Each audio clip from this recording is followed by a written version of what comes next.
Good morning, good evening, where Matt is, wherever you are. Welcome again to another episode of the War Report. Matt, the franchise. How are we doing today, my friend? It's good. It's good. It's Sunday. I don't have to work tomorrow, which means I get to watch TakeOver live. And we're getting on that React show after. Yeah, we are.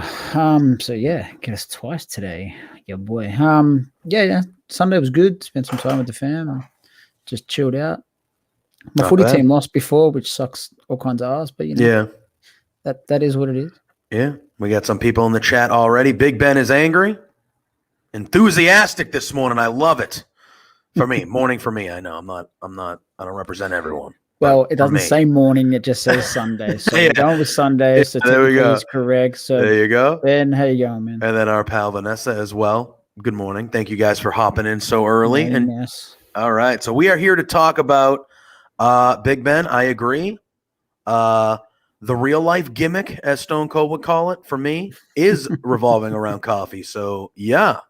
Sadly, I have not had mine yet. That'll be after this, but we're gonna get through, and we're gonna talk about what I thought was a pretty good AEW Dynamite.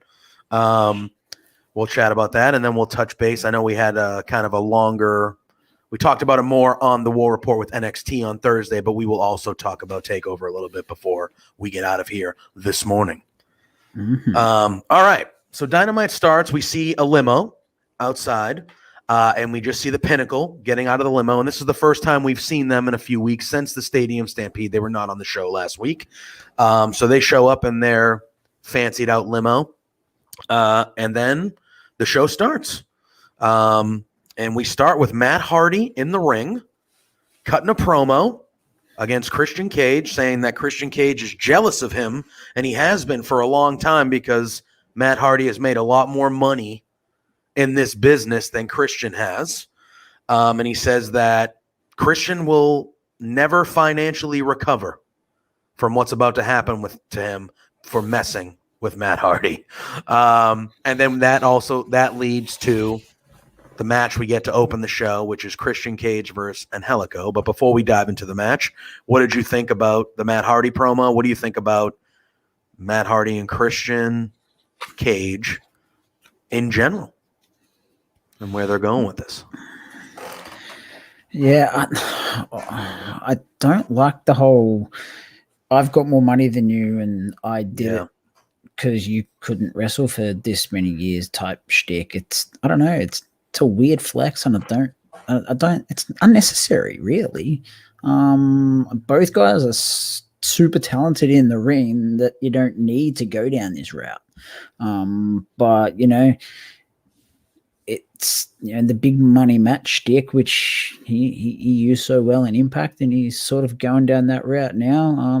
Just flashing his cash to sort of bring in whoever he can to take out Cage. And Angelico is a weird choice, but we got a good match out of it. So exactly. And I was just going to say, and before we dive in, Ed, as always, hopping in the chat saying hello. Hello, Ed. Good morning to you. I know you're in my neck of the woods, so good morning to you. And I think this is where we're going, Vanessa. It's going to lead to Hardy and Christian, and I'm not exactly against that match either. I'm cool with it. They have a history. The history of them two is miles long, So it's So you can build that right in. I'm all for the match. I do. Yeah, I don't really know. Like, are we supposed to believe that Christian hasn't made a lot of money in wrestling? Like, are we supposed to believe that like Matt Hardy is like this significantly richer person? Like, I don't know. The money part of it to me is just kind of like, okay. Like, I know that's Matt shtick, like you said, that he's doing right now, but it is what it is. But what you did say, we did get a pretty damn good match out of this. Yeah. I thought, and both of them, Christian's been good and showcased since he's been back, but I thought for not seeing Angelico a lot on the main show, giving him this opportunity to open the show, he was really good. Like, he was really good in this match. They both were, but Angelico was very, very good in this match. I'll let you kind of talk on it, but what did you think about this opening bout? Yeah, man, super fun. As 9 out of 10 AEW openers are. it's a formula that if you've been a WWE watcher for so long, you're not used to. You're used to like an opening promo that goes 20 minutes, which leads to setting up the main event match or something along those lines. So whenever we see the show open with a solid sort of 10, 15-minute match, it's always pleasing. And, Christian, you always know what you're going to get out of Christian. And Angelico was pleasantly surprising. It's one of those things. If you don't watch Dark and Elevation, you probably don't see him much. He's not on there a whole lot, but he does a few bits and pieces. But he is super talented. He was a lucha hybrid. He did a lot of hybrid in the Hybrid 2 name. Like he's a high flyer, but his ground-based stuff is really, really good too. So, this was a good sort of mixing of the two, but it was super solid. The right man won. He was always gonna win. Oh yeah. The only thing I didn't like during the match, I don't need to see Christian Cage do a diving headbutt. I really don't need. Yeah, that I didn't understand why that happened. Whether you're hitting it or you're missing it, I don't care. We've seen where for that's someone who's missed 7 years through concussion, we don't need it. Yeah, and from other areas that we're seeing what it can do to you if you continually use it, we just don't need it. Yeah, cut it out. That needs to be a move that can just kind of go away. Especially when he's utilized the frog splash for years. Just do the frog splash. Yeah, it's fine. That did stick out to me as well. I was like, that's an odd choice from a guy with concussion history. Doesn't really make a lot of sense. Doesn't sit well with me, to be honest. Yeah. Christian Cage, I'm sorry. He did get the victory. And then after the match, Jack Evans comes into the ring and tries to attack him. Christian fights him off, which leads to Matt Hardy for the second week in a row hitting a twist of fate and leaving Christian laying out. And Jungle Boy runs to Christian's aid to kind of even the odds. But Matt Hardy for the second week in a row does get the best of Christian here. And like Vanessa does say, I do think she is correct that it's money versus hard work is really the storyline they're kind of going here. That Matt's this rich guy and Christian's the guy that outworks everyone. So that's good shit. White collar type stuff. Exactly. All right. We then they make an announcement that we're going to get a big month of July here. Sorry, one thing I will say. Oh yeah, go ahead. Post-match beatdowns in AEW a lot to settle down. Yeah. Well, we have more to talk about in this specific show too. I wanted to touch on it now, and I'm probably going to wind up later, but they need to just. I do, and I did want to touch on it because there was something that stuck out to me too. It feels like there's multiple brawls after matches, literally half the show, and it's like, okay, I get it. Too much. Like it doesn't need to be every week. It doesn't have to be multiple matches on the same show every week. Yeah. Like we get it. People don't like each other. They don't always just fight. There's got to be, you can't lean in. They've leaned into it really hard, really hard. And that's the route. Like they're only in their infancy really, but the route they're sort of heading is, we do a lot right, but we're also going to do a lot of the stuff that you don't like that the other show does. Yeah. So they got to find that happy medium. It's okay to do some of that stuff that you don't like when you watch Raw and stuff like that. That's fine because that's standard pro wrestling fare. It is what it is. Yeah. But you got to find the balance and do the good stuff more often. Less is more type thing. Matt didn't need to attack him. He could have, feigned to attack him, and then Christian turns around and Matt's like, whoa, no, I don't want none of that, and sort of skips out or something like that. I don't know. There are ways you can do things, but they do have a couple trends that we've talked about on this show and probably will continue to, but they have a couple trends they need to lean away from a little bit. Yep. It looks like with the return of Dynamite happening on Wednesdays again in July, that we're going to have a pretty big month of July. All 4 shows on Wednesdays in July throughout the month have got branded really with names like special shows. We've seen it before in the past with like Fyter Fest and Fight for the Fallen. Those have been things, but they have a new one. So on the 7th of July, we are looking up at Road Rager. All right. Road Rager. Because they're not allowed to have Bash at the Beach anymore. Then they have the 2 nights of Fyter Fest will be the 14th and 21st, and then Fight for the Fallen will round out the month on the 28th.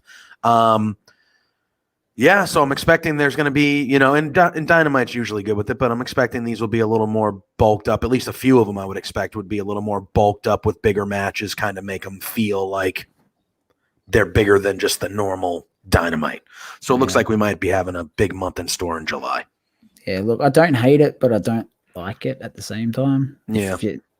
Again, less is more. We don't need 4 shows in a row branded as, mini pay-per-views, basically. Caliber shows. It's unnecessary. Yeah. But we'll see which way they go with it. They're going to need to hit it out of the park, because if you're going to big note yourself like that, it's a lot of pressure to put on your shoulders. So you're going to have to bring it, and you're going to have to bring it good. Yeah. All right. We then get Tony Schiavone in the ring, and he announces that there will be a tag match next week, and it will be QT Marshall, as he wants Tony to call him, apparently. Good Lord. And Aaron Solo going against Cody Rhodes, and the debut of Brock Anderson, who's Arn Anderson's kid. Mm-hmm. They introduce Cody and Brock, and Arn all come out. Brock looks exactly like Arn Anderson. He looks like as close as Arn Anderson did in the 90s when I was watching Nitro as you can be. Even with the polo and the khaki short, like it was the same. I was like, they did it on purpose. I'm almost positive. But I was like, this is Arn Anderson right here. Cody says he's looking forward to the match. He says Brock is a real one. Like, he's going to be a player. Gives him kind of some praise there. And then he says they start addressing what happened last week. And he says that he got beat by Anthony Ogogo. And this did not make QT Marshall happy, as QT Marshall comes out. And again, we've talked about AEW with heels spitting facts. QT Marshall was spitting facts here. He comes out. He says, no. I was the one that pinned you last week. Fact. And then he said, and you see, like, I'm out here by myself, just like I beat you, even though this is a lie. He was like, even though I beat you last week by myself, I'm here by myself. And he goes, I'm sick of this. You're doing it again. You got this second-rate, second-generation guy, the new thing that Cody's doing. No, I'm not. I've seen it before. I'm done with it. He said, when crowds come back, because I want a full crowd, I want to beat your ass. And he goes, and I want to beat your ass. What did he call it? It was a South Beach strap match, I believe, because it'll be in Miami. He said he wants to whip his ass, literally. Literally. In a South Beach strap match. Cody immediately accepts, and he says, oh, yeah, let's go right now. And this leads to, Brock and Arn and Tony telling Cody to calm down. And in the meantime, QT Marshall takes off his belt and gets one good whip on good old Arn. And that leads to Brock taking out QT Marshall, and then they kind of get separated, and that was that segment. I really liked QT Marshall in this segment. I thought this was a good segment for him. Yep. And what did you think of this whole thing and the Brock thing and just everything with this segment? Look, as a big announcement, it was kind of a letdown. Like, really? Arn Anderson's son? Really? That's it? Okay, cool. I just don't know. Why do we need a tag match next week and then we go again with Cody and QT the week after? Why? Yeah. Especially after last week. Why? I don't get it. Why? But,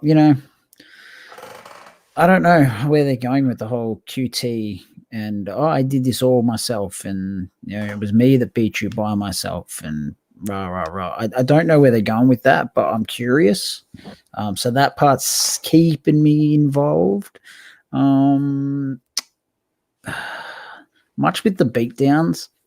Excuse me, itchy nose. Much with the beatdowns, I don't need another gimmicky strap match type thing so quick. Yeah, we just had a bull rope match last week. Now we got a strap match, We had the dog collar chain match thingy like many months ago. Yeah. I know the different names, and this one apparently is a touch the four corners to win type scenario. But, not many people are interested in Cody versus QT again. Yeah. I mean, you can't blame him. Especially if Cody wins. Yeah, the Cody booking is a whole nother thing we can dive into at a different time lately. It just seems to be. It just seems to be a little weird currently. I do want to say hi to our buddy Throwback in the chat. I do see your comments. The one about TakeOver, we will address when we start talking about TakeOver towards the end of the show. We then get a 6-man tag. We have Pac, Penta, and Eddie Kingston versus the Young Bucks and Brandon Cutler.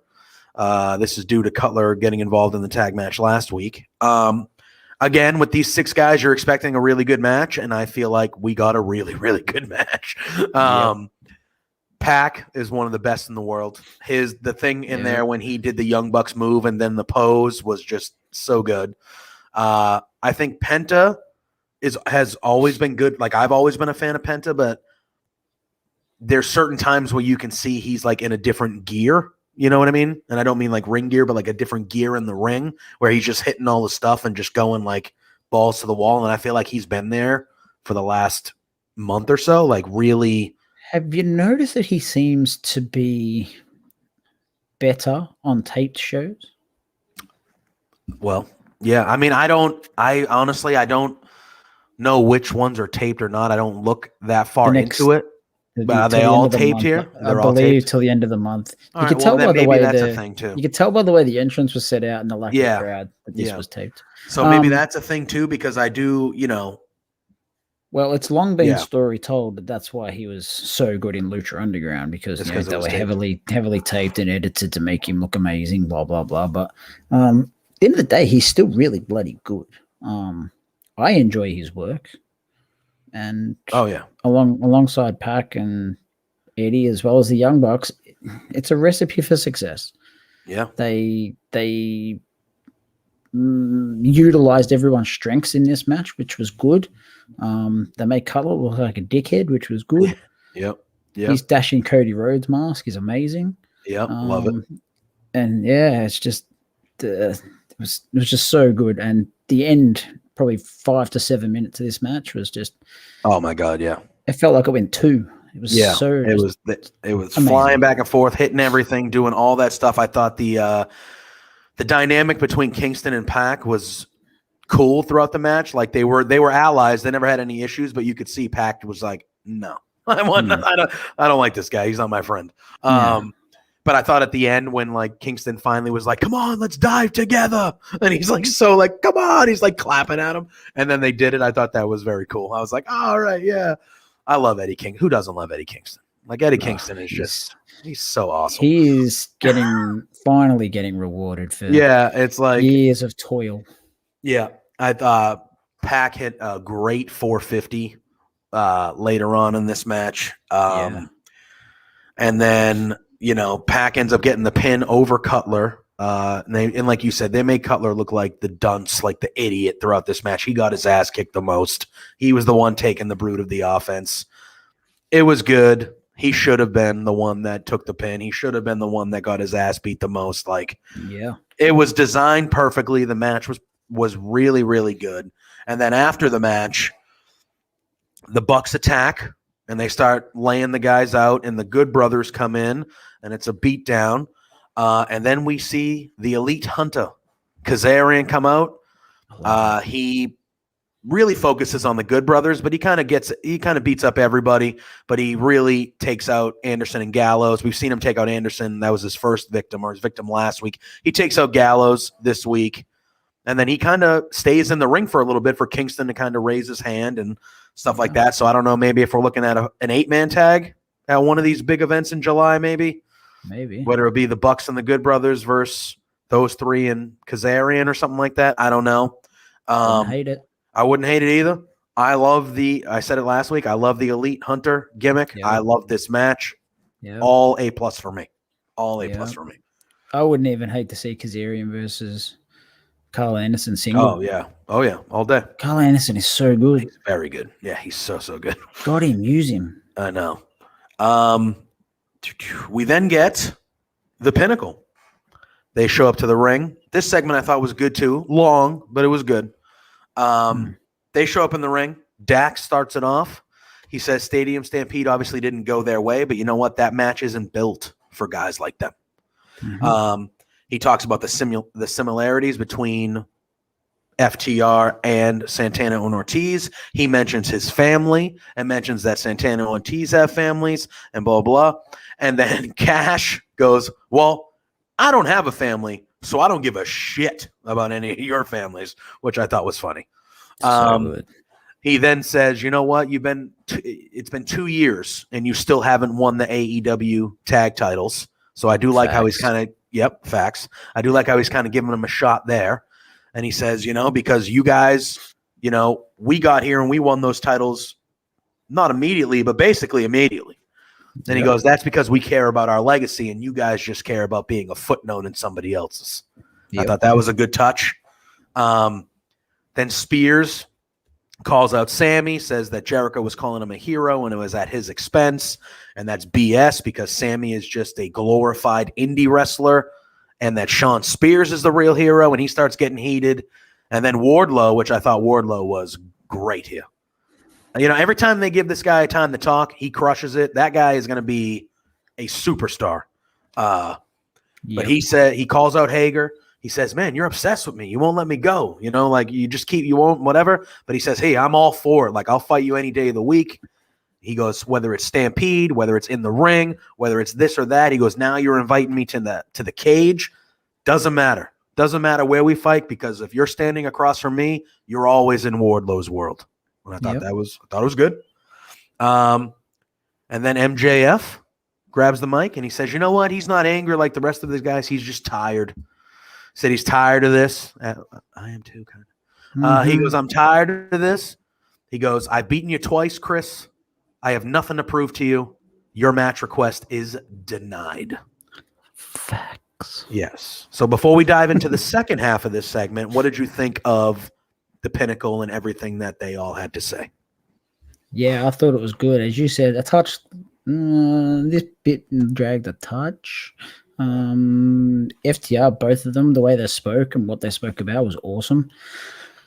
Spears claiming, Sammy's victory at Double or Nothing was a fluke and that Spears is the hero.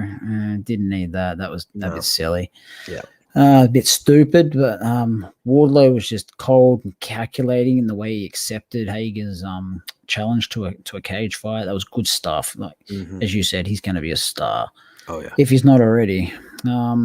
Irony wasn't lost on me that MJF said he was tired. He was wearing fucking pajamas and slippers. I don't know what the hell he was doing here, but anyway, what he spoke about was awesome. It's again, it's just the heel speaking facts.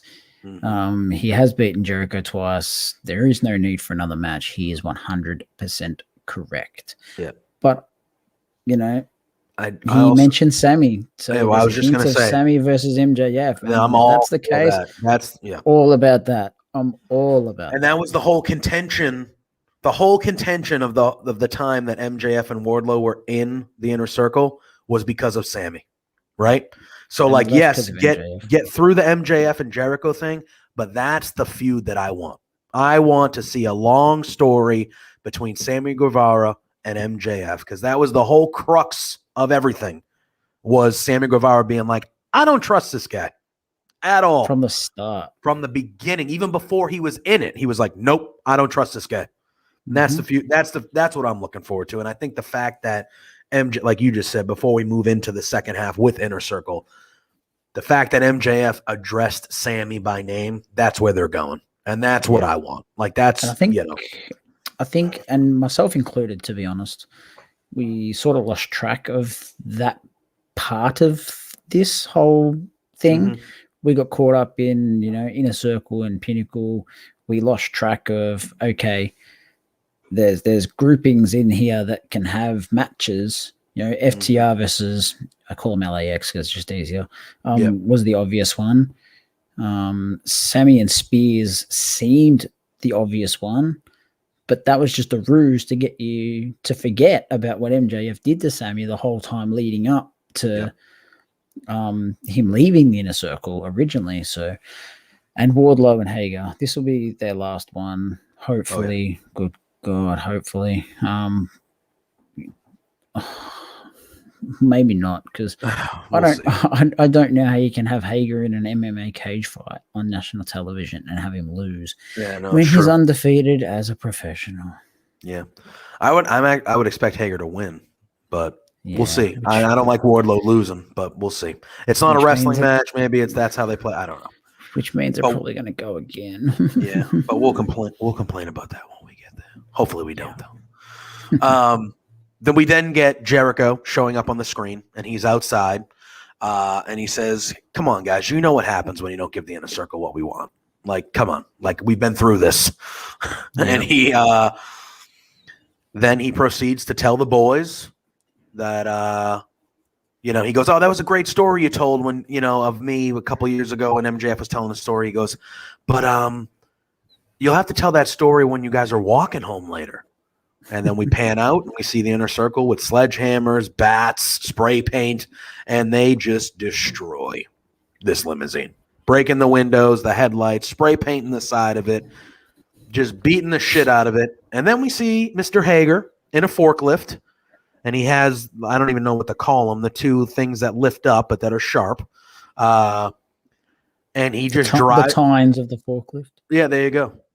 He drives the forklift directly into the limo, pierces through the limo, and then lifts it up and starts just destroying the limo. And that's a cool scene to see.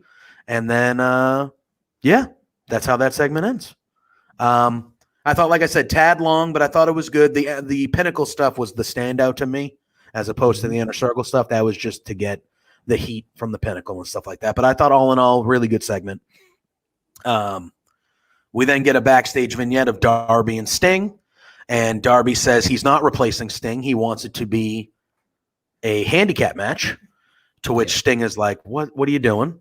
Darby's like, no, I'm not stupid. I need you to trust me. I'm not stupid. I want this to be a handicap match. He then asks Sting to stay home. He goes, please stay home. Like, I need you to stay home. Like, trust me. I'm not stupid. Stay home. Sting eventually agrees, and that is that. What did you think of this? What do you think about the handicap match instead of him finding another partner when it comes to Scorpio Sky and Ethan Page? Perfection. Yeah, I think so. Darby's persona to a T. Yeah.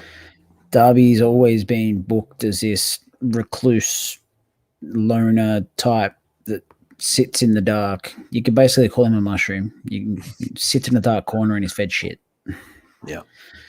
So he really has no one else but Sting, and if he's not allowed to pick Sting, then he's picking no one. So what I did like was a tiny little tweak was Darby seemingly looking a bit downtrodden because he felt like he'd let Sting down. He was sort of a bit, I still respect you, man. Oh. Yeah, he was doing so that. That was a good little character tweak, which I enjoyed. So, are they going to start dropping subtle little hints down the track and this will lead to something? Who knows? Maybe. Who knows? So, but I'm interested with this tag match. With being a handicap match, Darby surely can't win. Yeah, unless something happens, which, we'll never know. Well, we will know eventually, but unless some shenanigans or something happens, like you would expect him not to win that match. And you would expect him to get the shit beat out of him because that's kind of what he does and who he is, The only way you can sort of have Darby win is if another team came out and distracted or did something to Paige and Sky to start a program there moving forward. But I don't know. I think the match is next week. We'll find out next week if we will what's going to happen. But yeah, I think the handicap match is just perfection. Yeah, I would agree. All right, we then get Evil Uno versus Miro. I did like they did a little vignette beforehand talking about Brody Lee and how much the TNT title means to the Dark Order, which I thought was a nice touch. It gives you some sympathy for Uno heading into the match. Very good.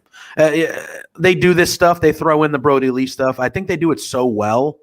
They don't beat you over the head with it, obviously. Not that they would with that type of thing, but they still talk about him all the time, and they do it in such a classy, really good way that it just feels like it's just part of the show. You know what I mean? And it's it is the main part of the Dark Order story now, is like, their heroic leader is not there anymore, you know, and they have -1 and they're trying to find maybe a new leader and hang, you know, it's there. That's the story now. And they are sympathetic, and you root for them because they are the lovable losers who, even though their heroic leader is no longer here, are still trying to make him proud. Exactly. It's just a great story. It's just a How great could you story. not get behind that story? They are seriously baby faces forever. Yep. They're still trying their best to recruit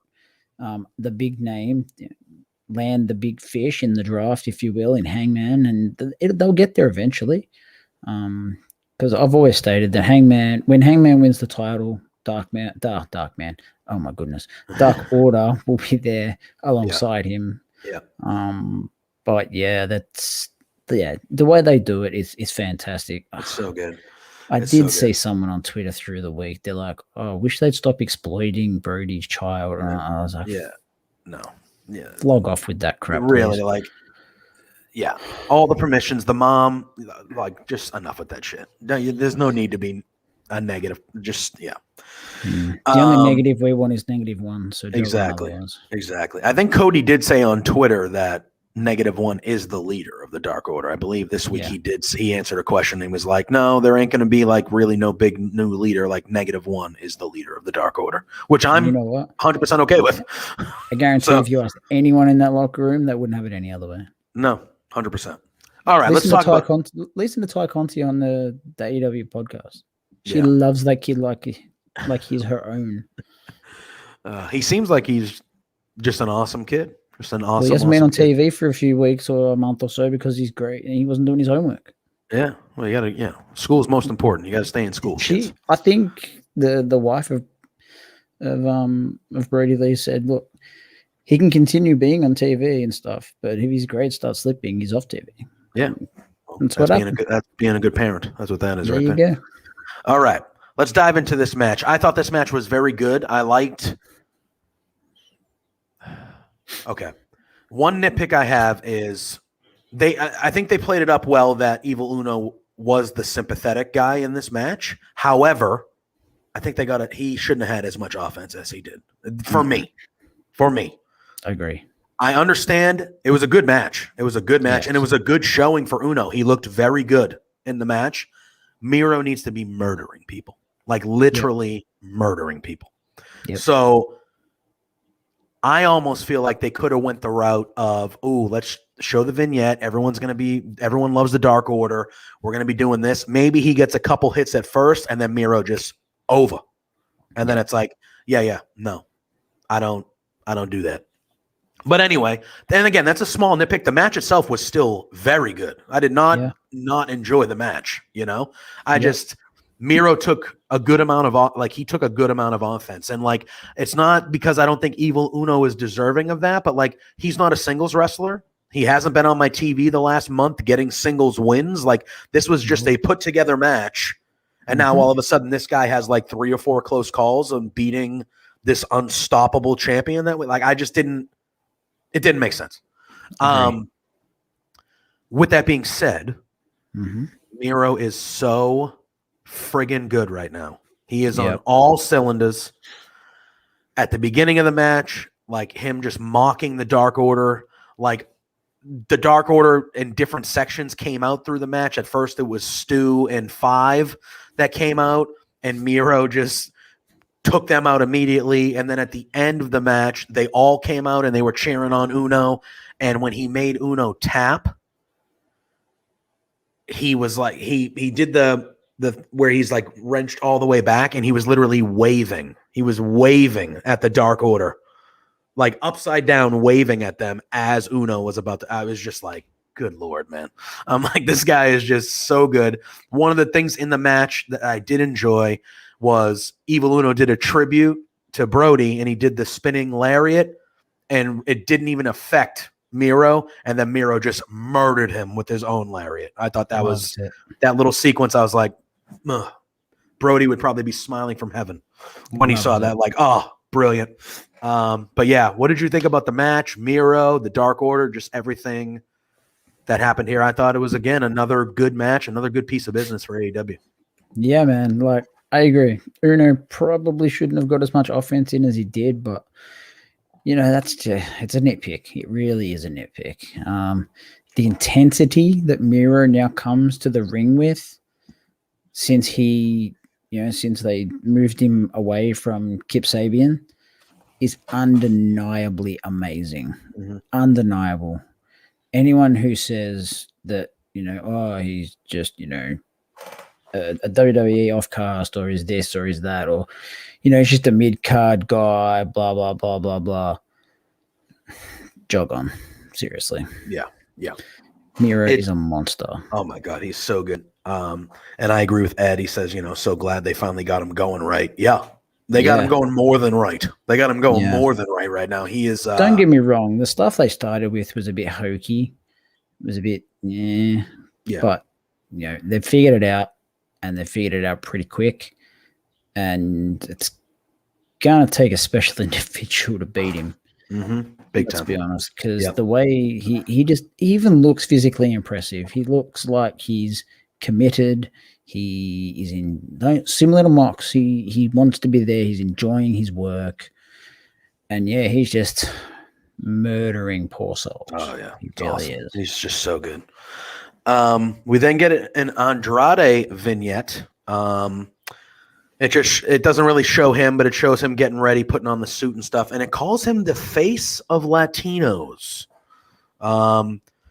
I know last week his promo, his one-liner, he said he's not just the face of Latino, he's going to be the face of AEW, but it seems like that face of Latinos might be the tagline they give him, at least to start. And they also announced that JR will have a sit-down with him next week. What do you think about the face of Latinos thing? Is that all right with you, or do you not like it? Yeah. No. I kind of was like, oh, okay. All right. Like, whatever. But I was kind of just like, So you're not a fan? No, it's a very WWE thing to do, to stereotype someone because of their ethnicity. I don't. Yeah. It's unnecessary. We know he's Latino. We get it. Yeah. But he's also fucking amazing between the ropes. So good. Yeah. How about we focus on that part, not where he was born, or what language he speaks, or any of that crap. Let's focus on building him up, getting everyone excited, so that when he gets in the ring, everyone goes, yep, okay, I get it. I get it. All right, we do get Shivani in the ring again, calls out Kenny Omega and Don Callis. I agree. Jeremiah Douglas says Andrade will do his job better than everyone else. Watch. He's one of the best in the world. This is a huge get for them, big time. Yeah. I expect him to hit the ground running and be a main event superstar immediately. Agreed.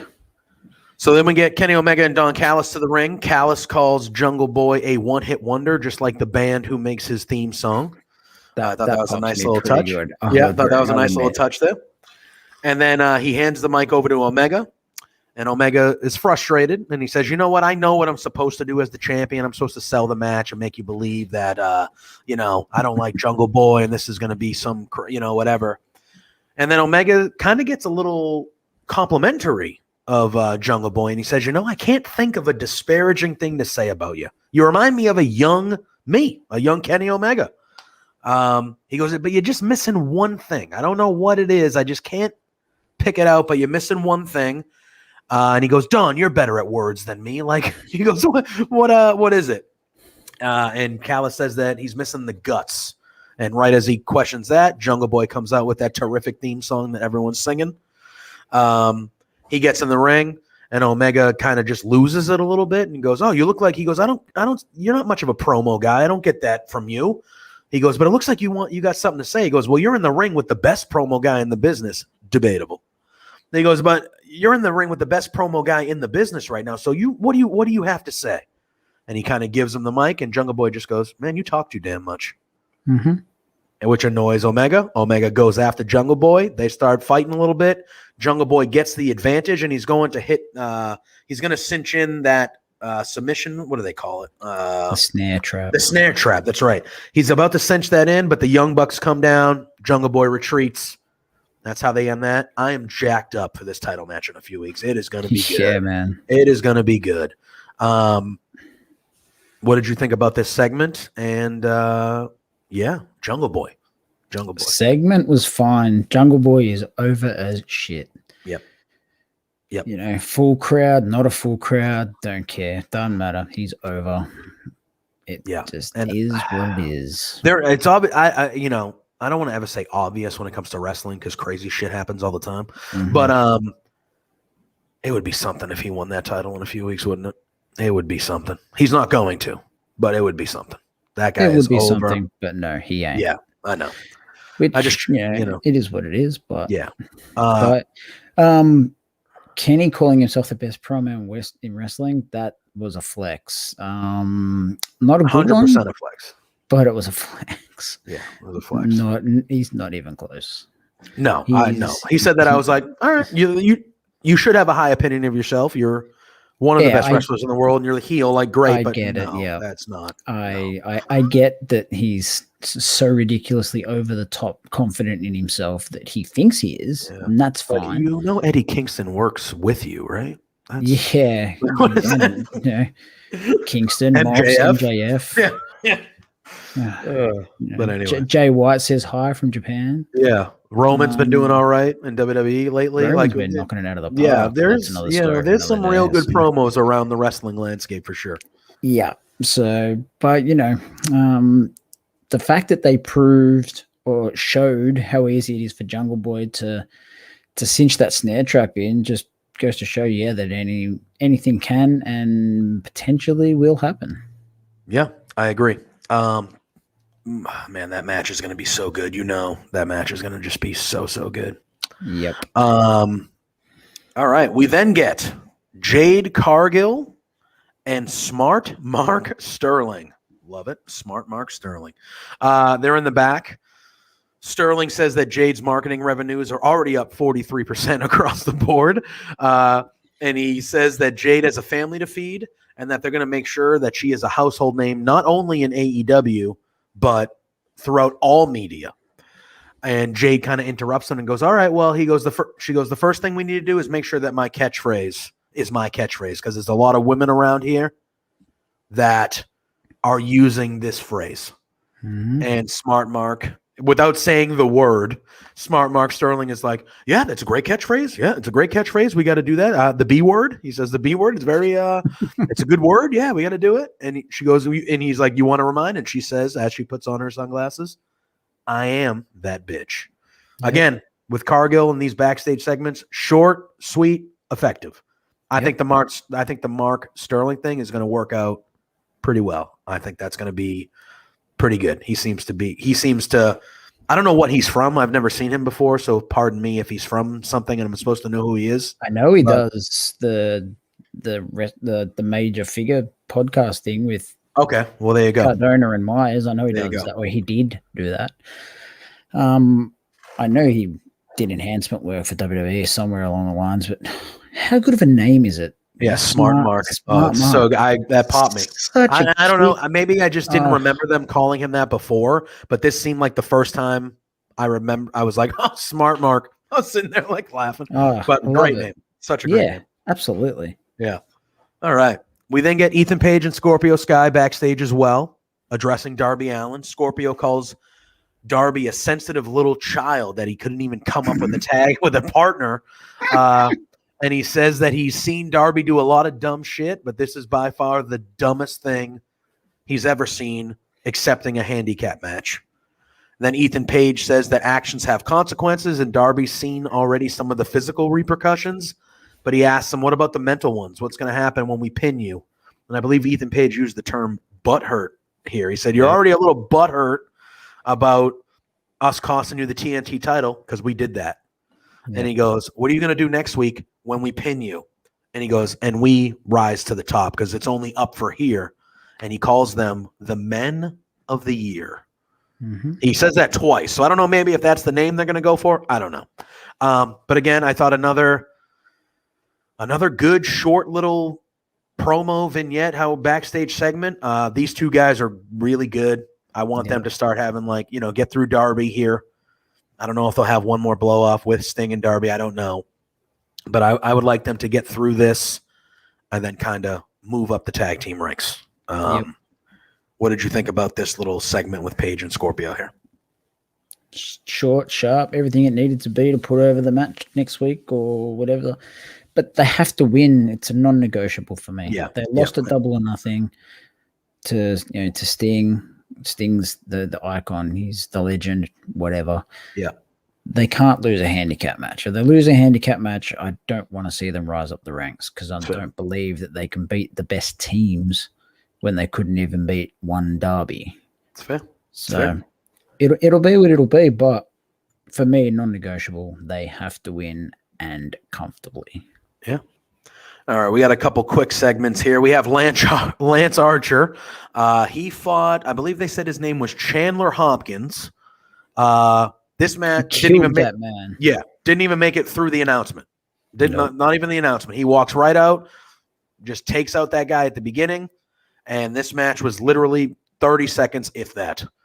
Yep. He murdered him, killed him, and then he didn't even celebrate. He just walked right off, and that was it. He meant business. He did his business, and that was it. And then we get a backstage segment of the Wingmen. And Nemeth there says that Orange Cassidy is the worst dressed wrestler in AEW. It looks like a kid.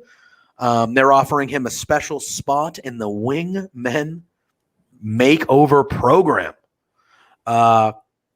Peter Avalon then says he has two options. They can either rearrange his wardrobe, and then Cesar Bononi butts in. He goes, or I can rearrange your face. And I thought the funny thing is Nemeth, after that, he goes, he will. He'll do that. He'll do that. That was good. While sporting a black eye, Cesar Bononi says it. Yeah, exactly. Yeah, he looked like he had a shiner there. Someone's already had a go at him. Right? Yeah. And that was basically those two quick little segments there. I thought they were fine. I thought Archer looked like a monster, which is what they're trying to do. What they did with Archer was perfect because that is how you rebuild someone 7 feet tall after losing to Miro. 100%. And, the thing is, we know you can do that. You can rebuild them like that. Okay, well, like now when he has his next big match, he needs to win it. Yeah. Because he's lost all of them. But anyway, I digress. We then get Nyla Rose one-on-one with Layla Hirsch. Nyla and Vicky leaving the stepping stool on the ramp for Layla Hirsch during her entrance that was cold. That was dirty. That was dirty. Oh, it was so cold. It was so cold. You didn't like it. I didn't think it was necessary, but I was like, they're heels. They're being assholes. It is what it is. But I laughed that Layla Hirsch threw it at Vicky. Yeah. That popped me. But you just don't need to go the route of, we get it. She's short. We know. So what? You know what else? German suplex Nyla Rose here. Who cares if she's 5 foot? I don't care. She's super short, but she's a friggin' badass, is what she is. I didn't like it. Yeah. Nyla used her power early, was swinging her into the barricades, driving her into the apron. I thought that was good. There was a commercial break in here. I don't know if this match really needed to go the length of a commercial break. But I like Layla Hirsch. I would like to see her do more. I know she's on Dark and Elevation, which I'm not a regular viewer of a lot, but she is someone that I think could be a huge underdog star for AEW. She's a badass. She does, like you said, she German suplex Nyla. She does these things that you're like, it doesn't matter that she's 4'11" or whatever the hell she is. It doesn't matter because she's a monster. She's strong. She'll mess you up. She'll mess you up. She's thick. Yeah. And I understand what this match was for. Nyla's the one that's going to be Britt's first challenger. They want to have her have a good competitive match and end up with the victory, which she did. She hit the avalanche power bomb for the win. I'm not terribly interested in Nyla here, but I understand the storyline. And I thought Excalibur was good in the match. He said that Nyla Rose is the only person to have a pinfall victory over Britt this year. That makes sense. That makes the story make sense. I'm not against it because it makes sense. I'm just, I want new challengers. I'm just kind of not terribly interested in Nyla Rose. Yeah. In this program. Do something else with her. She's great. But like she's been there, done there as champ. Like I want new people to go against the new champ, you know? What did you have to say about this match, Layla Hirsch, Nyla Rose? Yeah, if you're not a regular watcher of Dark and Elevation and you weren't aware of what Layla can do, well, now you know. She's good, really good. And that's why they signed her, because they didn't want anyone else getting their sticky little fingers on her. Look, Nyla winning wasn't a shock because we know where they're going with this. But, yeah, I'm a bit like you. You know, Nyla versus Baker. If it's a one and done, okay, cool. Yeah, Britt wins and you move on. And I think that's what they'll do. I don't think this will be a long feud. It shouldn't be, at least in my eyes. Like, hey, they can blow it off on one of those shows in July. Exactly, 100%. And that's it. Britt gets the win, and then you have like a picks, you know, whoever it is, Statlander, whoever. Oh, give me. Then Statlander you just go from there. Actually, hold Statlander off, like Pig Dunne. Hold her off. Yeah, hold her off. Next time I want her in one, I want her to win the damn thing. But speaking of, like, obviously they would need to build her up, but like, do you know how good of a story it would be for like someone like Layla Hirsch to get a run, and then all of a sudden she's the underdog going against Britt Baker? Like, and like, there's just so many ways you can go, and they've done a really good job, especially this year, of building up the women's division. So like now you have that star champion. Mm-hmm. Let's go. You know what I mean? And throwback, he says, do you think Nyla would give credibility to Britt's title? Wouldn't Purrazzo Purrazzo's a different story. That would be like a super fight, you know? So like that's a little different. But yeah, I think that's what they're going for. Like Britt Baker's first title defense will be a signature one against a former champion, dominant performer in Nyla Rose. So I think that is what they're going for. What we're about to talk about was Britt's promo. Oh yeah, that's the next thing we are diving into. And it goes along the lines of what Throwback just said there. Yeah, because what she said was factual, and we'll get into it in a sec. But you're right; they've proven that they can book an underdog story. We saw Riho was the first women's champion, and she was, you know, she's tiny. Pounds. Yeah, she's tiny, and they booked it, and you know, whatever. And that was fine. So they can book the underdog story. It's fine. But they've got so many talented women. You'd have to believe now Serena's not the NWA Women's Champion. They'll lock her down. Oh, yeah. And, you know, give me Serena versus Britt all day. Mm-hmm. And twice on Sundays. Yep. If necessary. So plenty of options. Just hopefully they pick the right ones for the right time. Yep. All right. Well, let's dive into this Britt Baker promo. She says that Nyla looked awfully good flipping those burgers last week, and maybe she should think about doing that full time. Wonderful. She said she's barely been champ, and she's already the most superior women's champion they've ever had. The endorsements are flying in left and right. She said, Nyla, she's like, where were those endorsements for you? Oh, they weren't here. She goes, it's okay. I'll just add you to the list of jealous bitches in the back.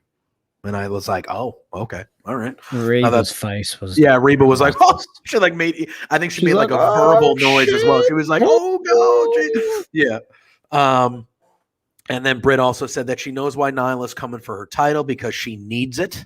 And the title makes Nyla. Mm-hmm. But in this case, Britt is making the title, just like she made the entire women's division and like she's currently making a new era in AEW. I thought this was so freaking good. Yeah. Oh, I'll let you go on it because I know you feel the same. But I loved it. I feel like we've loved everything Britt has done, with the exception of maybe the celebration last week, which was kind of a downer. I think for the most part we have been gushing over Britt Baker like everybody else. But yeah, go ahead. What'd you think of this? Oh, did you get the impression that I wasn't a fan of last week's celebration? Did you? Yeah. Did that come across loud and clear? This was such a far better use of Britt. Such a far better use. And this is where she shines, and she has since she turned heel. It slapped so much ass. It just again, factual, absolute facts. Nyla does need the title for credibility, where Britt, whether she's champion or not, was still numero uno. Yeah. Oh man, it's so good. It's so good. Yeah. Yeah, and then we're right into the main event here. We have it was Brian Cage and Powerhouse Hobbs versus Hangman and 10 of the Dark Order. Ah man, I thought this was a damn good tag match here. I thought This Brian was Cage fun as I shit. thought Brian Cage looked awesome in this match. I thought they all did. I think they all did. Yeah, Powerhouse Hobbs looked awesome. Like, and we know Hangman is just, next level. And 10 looked great. Like it was so good. I thought it started off hot with Hangman and Cage. Those guys have great chemistry together. Chemistry together. And then kind of Hobbs took over, and then 10 started getting really the beatdown of the match as they went to commercial and stuff like that. Yeah. And then when they came back, he hit the hot tag to Cage, and kind of like the tag match earlier in the night, the 6-man, the last 5 minutes of this match were just hot. It was unbelievable. Unbelievable. So during the commercial break, the picture-in-picture, Ricky Starks and Hook come out. When we have a comment here, we can probably touch on. Jeremiah says, the match didn't make sense to me. It was great. Just wondered why the hell 10 and Hangman. Well, Hangman's been involved with the Dark Order not involved, like they're not like officially together, but he's been involved with the Dark Order for a while now. So he's been kind of in and out. So if you haven't watched Dynamite like every week or so, like for the last couple months, like they've kind of been weaving Hangman out with his involvement of the Dark Order. The Dark Order originally wanted him to be like the new leader once Brody was gone. He turned them down, but now they're friends still, so they're kind of involved that way. So I think that was the challenge was from Taz for Hangman to and that is true. Yes, member of Dark Order. Yes, and yeah, Taz last week did say, "Hey, pick any member of the Dark Order as your partner, and you'll get your ass kicked by Cage and Hobbs." So I forgot about that. So that was actually part of it too. Yeah. But again, I thought this match was really, really good. Ricky Starks comes out towards the end of the match, Hook doing Hook things, gets in there, distracting the ref. Starks throws the FTW title to Cage and wants him to hit 10 with it. Cage looks at him and goes, "No, man," and he just tosses the belt out. And that obviously leads to Hangman and 10 getting the victory. And even Taz on commentary, I thought Taz was like openly talking trash about Cage on commentary as well, which added to it. Taz has kind of been in the middle or done his best to be in the middle. But I thought tonight, I think on Dynamite on Friday, he got pushed off the fence. He was that was the first time that he was very critical of Brian Cage. Talk about it, man. What'd you think about this match? What'd you think about the main event of Dynamite here? I thought it was excellent. Yeah, man, I thought it was super fun. I actually expected it to be quite fun anyway. I like all four of these guys. Brian Cage is going to be a monster babyface. Oh yeah. And he's transitioning. I don't quite know how exactly they're going to get to that point, considering he can't, Ricky can't wrestle right now. But yeah, him and Hobbs, they're going to throw down at some point, and that's going to rule. Oh yeah. I like that they still got Ricky Starks on TV, even though he can't be physically involved. I like that they're still keeping him relevant. That's good.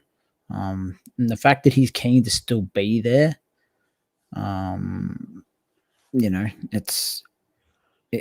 it just shows you that it's a quality vibe and great place to be. That you want to be there, even though you're injured and can't physically get involved. Yeah. I love the dissension teasing that they're doing with Cage and the Team Taz stuff. It's seriously intriguing. Hangman got the buckshot, but I'm super wrapped that 10 got the pin. Yeah. Super stoked that was the way they went. Yeah, I was going to touch on that. So what happened was when Brian Cage threw the FTW belt back out of the ring, Starks got heated and he slapped Brian Cage across the face. Oh, he didn't hold back either. No, it was a stiff, to say the least. It was a good shot. Yeah. And Cage just kind of chased him off, just kind of went after him, which left Hobbs to himself. And 10 was the legal man. And like the franchise just said, Hangman hits the buckshot and they get 10 the pinfall victory, which was nice to see because that's a big victory for 10. So if they're going to do something with 10, him getting the pinfall here is a nice little touch. Oh, yeah. Then we get the closing shot of Dynamite is Hangman on the stage with all of Dark Order. And they all cheers and they all take a swig of beer, except -1. He's drinking water. Stay hydrated, kids. So was Cabana. Yeah. Oh, Cabana was drinking water as well, as he is not a drinker. So they were drinking water, and then everyone else had the cheers. And that's how Dynamite signed off. I thought a very good show. I thought it was a very good show. There was a lot of good wrestling. I thought the vignettes and the promos we saw, there was really nothing that was amiss in this episode for me. Like, I thought it was all pretty solid. Another solid episode of Dynamite. Yeah. It's, the next couple of weeks, it's always going to be difficult with tape shows, and we're back to the old aesthetic of staring at the stage during the match and all that crux. But you know what? It's 2 more weeks, and if they could produce solid shows like this that aren't world-beating shows by any stretch, but if they're solid and they're easy watches, like it was an hour and 45 minutes the show goes, or 2 hours if you include commercials and whatnot. But it doesn't feel like it. It doesn't drag or any of that. It's weird that your flagship show is shorter than your other 2 shows, which are on YouTube. That's a bit odd, but a little bit. You know what? It was a solid show. It was a good way to end it. So enjoyable all round. Yeah, I would agree. All right. Well, before we get out of here, this late evening for you, early morning for me, we got about 5 minutes or so. And tonight is NXT TakeOver in your house too. Should be a good one. All takeovers usually are. Yeah. You will be joining me live after the show right here on Love Wrestling for our Love Wrestling Reacts. I believe we will also be joined by Mr. Chris Parrish as well. And I even think we might even have Pluggo with us tonight too. I think it might be a full 4 of us this evening discussing the TakeOver results. So that should always be a good time. So while we have our last couple minutes here, I know we dived into it on the Thursday show with NXT, but what's the one match or the couple matches or the couple things that you're hoping to see or that you're looking forward to the most about TakeOver tonight? Well, the main event sticks out to me. I don't doubt who's winning the match. I'm just super intrigued to see. Yeah, I think he is Jeremiah. I really do think so. I agree. Yeah. I'm curious to see who takes the pin or the submission. That's intriguing to me. But yeah, I have no doubt that Cross is retaining. I will be shocked as shit if he doesn't. The other thing I'm looking forward to is a 6-man winner-take-all match. Yeah. All 6 guys in that match are so damn good. And yeah, I was super confident that Reed and MSK were winning, and you've had me thinking since Thursday. Did I? So Did I? bastard. I'm sorry. I'm not though. I'm pulling for and again, I really love Bronson Reed, and I don't really expect them to lose because they got the titles. So both of them, MSK and Reed, got it so soon, like not that long ago. Mm-hmm. I just think the gold on Legado del Fantasma is just that would be I'd be all for that. I would be all for that. Do we say the word? If they won, they'd have all the drip. The drip. And then I would love Hit Row to be like, okay, now it's our turn. Okay, yeah. Thanks. So, but no. Yeah. So they're 2 that interest me most. Also, just on a lesser level, I'm super interested by Xia Li and Mercedes. Yes. I think that might be the opener of the show. I think that might be the opener of the show. I think. Have they already announced the opener? No, I don't believe so. If they have, I haven't heard. Oh, you think that's like the second match right after the opener? If I had to guess, I would say that they're going to open with the 6-man. Yeah, I think that's a good one. I don't know if they could open with the ladder match too. Maybe. Yeah, well, they've done that before. Yeah. So that match is ho-hum for me. Whatever. Yeah, well, I was just going to say, like, the 6-man tag, I agree with you with the main event. Those 5 guys, you should expect it to be great, and it probably will be. The 6-man tag is the match that's sticking out to me. Like, that's the match I'm looking forward to the most I also am looking forward to Raquel and Ember. They did a good, and we talked about it on the show on Thursday. Tuesday night sold me. I was already sold. Like I knew it was going to be good. I like Ember Moon. I like Raquel, but Tuesday night sold me. Like, okay, I want to see this match now. You know, I thought they made Ember look. She is credible, but they made her look really good on Tuesday. Yeah. But yeah, I feel sorry for Raquel. They made her look like a dick the other day. Yeah. In regards to the heritage and being my God, the only Latina woman to win the. I felt bad for her. I didn't want. Yeah, this was something that, like, man, WWE is something else, man. They just create their own. It's unbelievable to me. Oh, look at this, Jeremiah with the. Wow. That would be a shock. I would not be against. Wouldn't hate it. Wouldn't hate it at all. No. But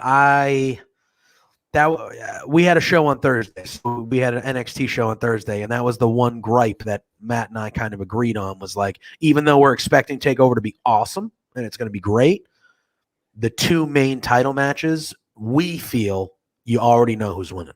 You already know Raquel's retaining. You already know Cross is retaining. So it's about how the journey of the match takes you, which is not a bad thing because there's been plenty of matches in wrestling history where we know who was winning, and they still ended up being all-time great matches, whatever, you know, like I don't think, you know, it affects the match, but that was my only gripe was like, man, I think I know who's winning most of these matches. You know what I mean? Like there's not a lot of, oh, wow, crazy, you know, like that happened. Whoa. You know, like I'm not expecting that tonight. Maybe in the 5-way because there's 5 of them. You never know. But it's funny. A week ago, I looked at this card and I was like, now you talk about it and I'm like, yeah, dude, I'm jacked up. It's gonna be good. Takeovers. Look at all pay-per-views for the most part get me excited, but like takeovers specifically, there has not been a bad one. There literally has not been a bad one. I watched the New Japan show last Monday, my time, right? Dominion, and that had, due to people not being able to do whatever, that had 5 matches on it. Yeah, 2 10-man tags. And then you had 3 title matches. The show went for about 2 hours, 40 minutes. Beautiful. That's like the window. That's the perfect window there. But all the New Japan fans, they're all like, oh, what is this 5-match card rubbish, rah, rah, rah. It made me appreciate how good takeovers are. Yeah. Because that's exactly what they are. They go 2.5, 2 hours, 45. Yeah. You know, sometimes a little bit longer if the main event is, you know. But 5 matches it's peak, it's primo. Yep, 100%. The only time you should have more than sort of 5 or 6, in my opinion, is your Manias, your SummerSlam, Survivor, the big ones. Survivor Series, Rumble. You got 2 Rumble matches. You don't need anything too massive there, but it's a formula that works. You know, you have a hot opener, you sprinkle the rest in, then your main event just slaps on all cylinders. I don't know, man. It's going to be a good time. Oh, it is. And you can join us here on Love Wrestling. We got a full day's worth of shows for you, which I'll dive into in a second. But you can join Matt and myself tonight on the Love Wrestling Reacts right after, within 5 or 10 minutes after TakeOver. We will be joined by some friends as well. But today on Love Wrestling, we have at 1 p.m. Eastern Standard Time, we have the Sunday brunch. I believe at 3:30 Eastern Standard Time, we have a brand new show on Love Wrestling with our man, the Goose, honk, honk, honk, called The Goose Call. And then later on after TakeOver, you will see our pretty two faces and some friends talking about what should be a hell of an event in NXT TakeOver. After our show, we will be rating our friends over at WrestleMania. Following today's stream, we hope you follow us over there. Jeremiah, your comment here, I would say Cross is a surefire future WWE champ. Well, Strowman was, though. You weren't wrong there. Oh, he was Universal champ. Was he WWE champ too? I don't know. But Strowman, you weren't wrong about Strowman. He was a world champion, and I think you are 100% correct. Cross is main event, main champion level. I'm surprised he was even in NXT to begin with, to be honest with you. Do you know the sad part? I don't believe he was ever Impact champion. No, he wasn't. I don't know. I'm not a big Impact, but I don't believe he was either. Crazy. Oh, that's a massive fluff. As you've seen on most of the show, the ticker down below, we did pass our goal of $1,000, but we upped our goal now to $2,000 because you guys helped us out so much so far this month. We are donating, trying to raise money for the Trevor Project all throughout June. We are not stopping. We want to hit our new goal of $2,000. It is donate.tiltify.com/@lovewrestlingca/Trevor Project. Donate if you can. Share the link. Make people aware. Maybe they can donate. All the things like that. We want to hit our new goal, and we just want to keep going. We want to raise as much money as we can for the Trevor Project. That is it for us today, my friend. Wow, till tonight. Yeah, until tonight. Yes, not today, but until tonight.